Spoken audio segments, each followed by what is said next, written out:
નમસ્કાર મિત્રો, સ્વાગત છે તમારું અમારી YouTube channel Gujarat jobs and ન્યૂઝમાં.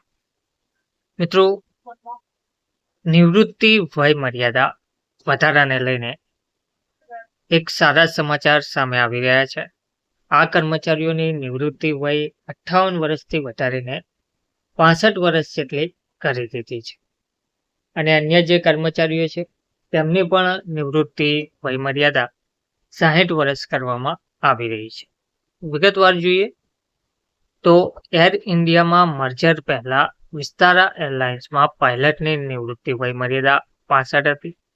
એર ઇન્ડિયાએ પાયલટ્સની નિવૃત્તિ વય રિટાયરમેન્ટ એજ 58 થી વધારીને 65 અને અન્ય તમામ કર્મચારીઓ માટે નિવૃત્તિ વય 58 થી વધારીને 60 કરી છે. સૂત્રોએ જણાવ્યું હતું કે વિસ્તારા એરલાઇન્સમાં પાયલટની નિવૃત્તિ વય 65 હતી.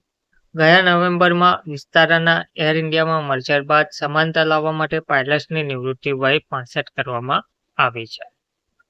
લગભગ એર ઇન્ડિયામાં 24,000 જેટલા કર્મચારીઓ છે, જેમાં 3600 પાયલટ્સ અને 9,500 જેટલા કેબિન ક્રૂ સભ્યોનો સમાવેશ થાય છે. પાયલટ્સની જેમ કેબિન ક્રૂ સભ્યોની નિવૃત્તિ વય પણ 65 કરવામાં આવી છે કે કેમ તે નક્કી કરી શકાયું નથી. એવું જાણવા મળ્યું છે કે નિવૃત્તિ વય વધારવાની જાહેરાત એરલાઇનના ટાઉન હોલમાં કરવામાં આવી હતી, જેમાં સીઈઓ અને એમડી કેમ્પબેલ વિલ્સના દ્વારા સંબોધન કરવામાં આવ્યું હતું. Director general of civil aviation DGCA પાયલટને 65 વર્ષની ઉંમર સુધી ઉડાન ભરવાની મંજૂરી આપે છે. એર ઇન્ડિયા અને વિસ્તારાના પાયલટ્સમાં વિવિધ નિવૃત્તિ વય સહિત કેટલાક મુદ્દાઓ પર અસંતોષ હતો. તે મુદ્દો ઉકેલાઈ ગયો છે તેમ સૂત્રો દ્વારા જાણવા મળ્યું હતું. ધન્યવાદ.